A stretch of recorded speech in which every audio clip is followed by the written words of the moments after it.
guys, it's Kayla and welcome back to Love Tangle. Last time we had some very interesting and sad news that Nolan was probably using us for information on his new case. And we just got out of his car and are heading back home. I'm such an idiot. I bite my lip, completely disgusted with myself. The heavy cold air wraps around me, biting at my skin. For better or worse, Nolan and I don't see each other for some time. Ever since that one fight, we managed to live our lives in separate worlds. Good morning, Kayla. Oh, Miguel's gonna swoop in. Oh, hi, Miguel. I'm leaving for work when I run into Miguel at the entrance, returning from a morning jog. Heading to work? Awfully early, isn't it? Yeah, there's a new project I'm working on, and I've got a lot on my plate. So that's why you haven't been jogging. Sorry, I've just been too busy with work and all. I'm just glad to know it's not because you hate me or something. Huh? Why would I hate Miguel? What do you mean? I ask as he beams a refreshing smile at me. I thought maybe you had been avoiding me. Of course not. That's silly. I'm shaking my head firmly to deny it. Good. Then you don't care if I offer you an invitation? No. I'm about to ask Miguel what he means by that, but he continues for me. Then, when your work settles down, I'll ask you to run again. You're always welcome with me. Thanks. I nod, sending Miguel and his delightful smile off to the lounge. I wonder what that was all about. At the Kaleido National Animal Institute, the leopard area is undergoing reconstruction, and I think this all started with a conversation I had with Timo. That was about the same time the four of us went to the pool together. In my humble opinion, the leopards live in an area sufficiently approximate to their natural environment already. What is it you plan on changing? The soil, water, and plants? I want to make everything identical to where a wild Kaleido leopard would live. We have enough data for temperature and humidity, but we'll have to go back and verify the rest. That's going to be a pain. Timo is sighing with his hand over his forehead.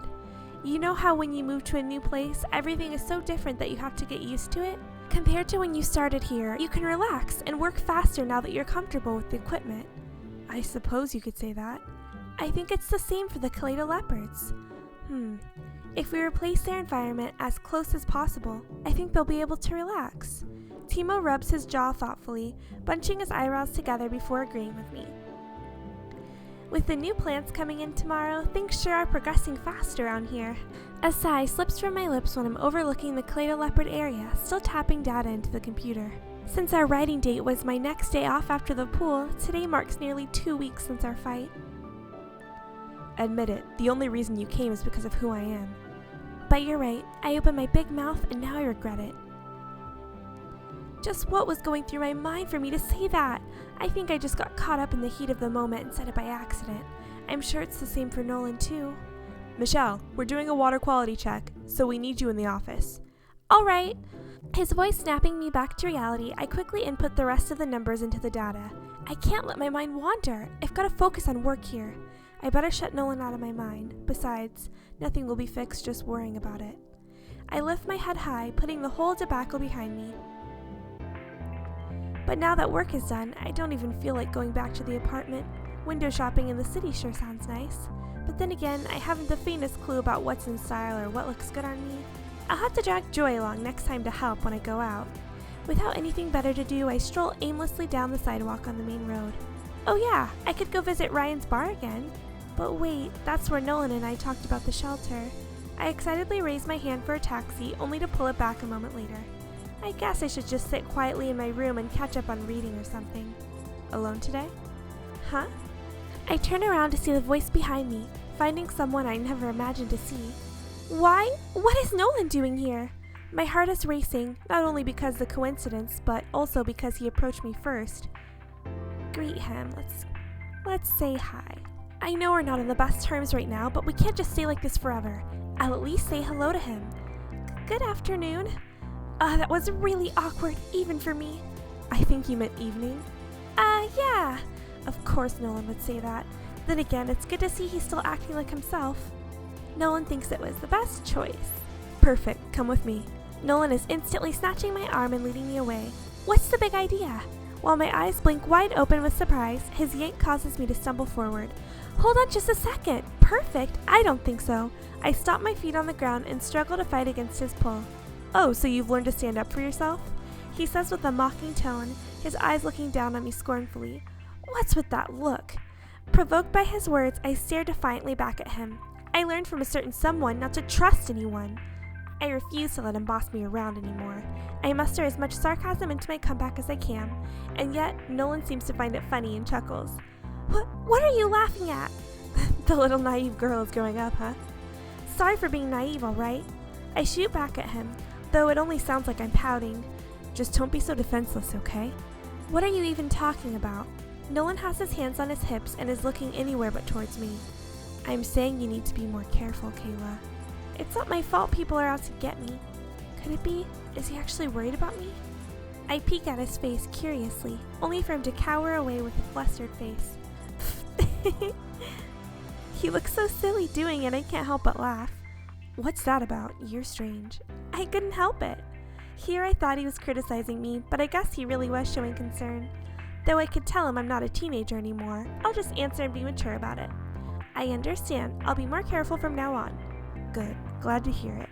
I guess it paid off to answer honestly after all. At least temporarily, we're back to normal again. By the way, where were you taking me? Oh. The moment I ask, Nolan recovers his cold, expressionless face. I'm headed to a party. You're coming with me. Huh? What's this about a party? And why does he think he can just give me orders? Why do I have to go too? You've been to many, I'm sure. Why don't you just go alone? I would if I could, but this party requires you to come as a pair. So he just decided on me to be his partner? Not that I care, but what kind of party is it? It's being hosted by my father. Seriously? Your father? Doesn't that mean it will be packed with lawyers and the like? I'm not so sure about this. Pretty much. No way, that's it for me. Sorry, I'd rather not. You'll have to find someone else. How come? Because I might just open my big mouth again. You mean about the shelter? You didn't have to say it. I still have some trauma from that incident before. If you're so worried about that, just don't give an answer if anyone asks. Besides, it's not like I've decided to take on that case yet anyways. You haven't? The defendant just picked me out as a candidate. Don't you remember the news? But the news made it sound like you were already working for them. That's just the media trying to get attention. Don't believe everything you hear. See. But it's true the company wants you as their lawyer. Isn't it pretty much guaranteed? Geez, you're sure getting ahead of yourself. I'm trying to tell you that's not the whole picture. Sorry, okay. I need to stop making assumptions. It's getting me into trouble. I'll fill you in on the way, if you like. So are you coming? Nolan asks now that I've somewhat calmed down. Last time, I asked you out by a coin toss. This time, I'm asking you out because I want to. Understand? Yeah. Good. Then there's no reason to refuse. He grabs my arm once again and begins walking away with it. Hey, wait! Even if I say yes to the party, I can't show up like this. At least let me get back to my room and change. You don't even have dress clothes, do you? No, I know. I can borrow some from Joy. You know how long that's gonna take? Nolan mutters, exasperated, and pulls my arm even harder. Stop pulling me. I can walk on my own. I finally wrestle the arm free from his grip and scurry behind him. He then hurries ahead to a street corner lined with famous brands and high-end shops. Ooh, we're gonna go shopping? Just slow down, will you? By the time I finally catch up, Nolan is talking with a woman at the entrance to a fancy clothing store. Is that someone he knows? Surprisingly, the woman leaves his side and comes straight for me. This way, please. Huh? Are you talking to me? Yes, this is Mr. Zarzak's request. What's going on? I shriek loudly in an unfitting voice for such a luxurious store. You won't meet the dress code like that, and we don't have time for you to stop at home. But I can't buy an outfit from such a fancy place. Just hurry up. I can't stand waiting around for people. Come now, this way to the dressing room. Urged by Nolan's command, the woman half shoves me towards the fitting room. Why do I let everybody push me around? Soon enough, into the dressing room I go. Oh, it looks gorgeous on you. I step out of the dressing room only to find praise courtesy of the assistant. How much is this again? Guessing by the fabric and design, it must be pricey, but there's no tag on it. I ask her hesitantly while trying to remember how few bills are scattered in my purse. Mr. Zarzak has taken care of that. Huh? I follow the woman's gaze to the entrance where Nolan is crossing his arms waiting impatiently. Since when did he do that? He could have at least told me. Nolan notices me approaching and gives me an approving nod. You know what they say, clothes make the woman, right? Thanks for your input. About these clothes. Come on, we're in a hurry.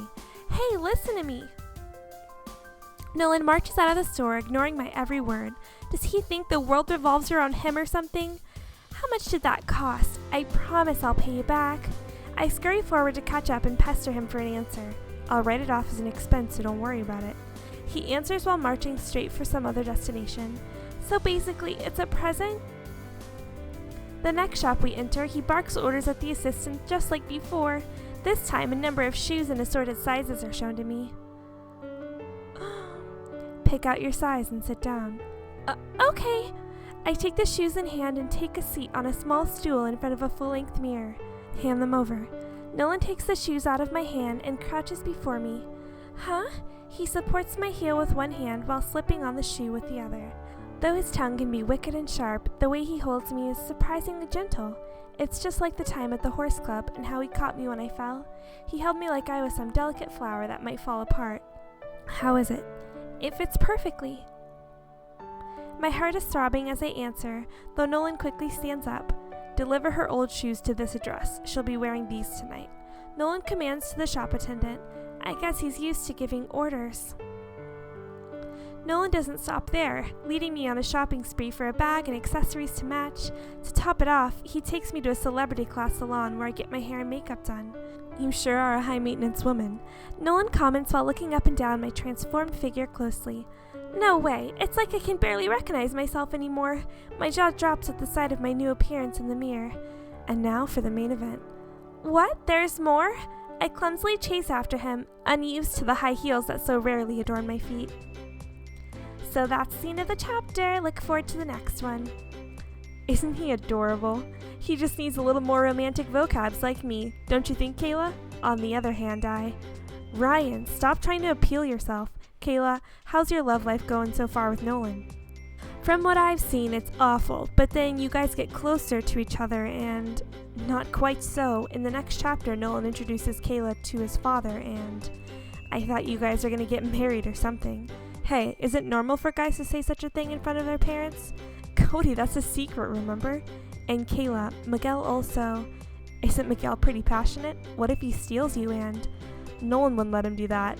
But it's all up to you, Kayla. I'm so excited to see what's going to happen next. Well, it's not a bad thing to be desired by two good men. Enjoy! Nolan Main Story Chapter 7. Main event? Oh yeah, all this preparation was so that we could go to that party. He's dragged me around to so many places, I completely forgot about it. Upon arriving at the party, I'm breathless at the scale and splendor of it all. Wow, I totally don't belong here. Come on, let's go. After straightening his collar, he thrusts his arm out for me to take. Oh, I get it. I'm here to be Nolan's partner after all. I tuck my hand inside the gap and curl my hand through his. I bet Nolan escorts girls like this all the time. I peek at his face from the corner of my eye, but his stoic expression makes it unreadable. He leads me, walking tall and proud, to the forefront of the party. Why, hello, Mr. Nolan Jr. It's a pleasure to see you again. Classic illustrations of wealthy old men and women come flocking to greet him. Each of them make a point to refer to him as Junior. They all tell stories of which congressmen and which celebrities they've recently dined with. It is almost sickening how obvious they try to impress him. I feel bad for Nolan. He probably deals with this all the time. Fed up with listening, I glance over at Nolan to see how he's coping with it. Although I expect to see a disgusted face, he looks completely content, as if unfazed. Here I thought he never hides his disappointment. He's handling this way better than I thought. When the round of greetings come to an end, Nolan let out a small sigh. Time for the big battle. He mutters, regret in his voice. Big battle? I can only guess. He leads me to the center, and unsurprisingly, we find his father waiting there. So you've finally come. His father notices Nolan, opening his arms for an awkward hug. Nolan braves through the embrace with a stiff face. You always reject my invitations, so I thought this time would be no different. The man drifts off, turning towards me. He seems so impressive on TV, but to meet him in person is downright intimidating. Yes, and I would have this time, but I wanted to introduce you to someone. Nolan answers and reaches his hand around my back. He pulls me close and guides me right into his arms as if we're an intimate couple. Huh? Okay guys, we'll see what Nolan has to tell his father about us next time. Thanks for watching.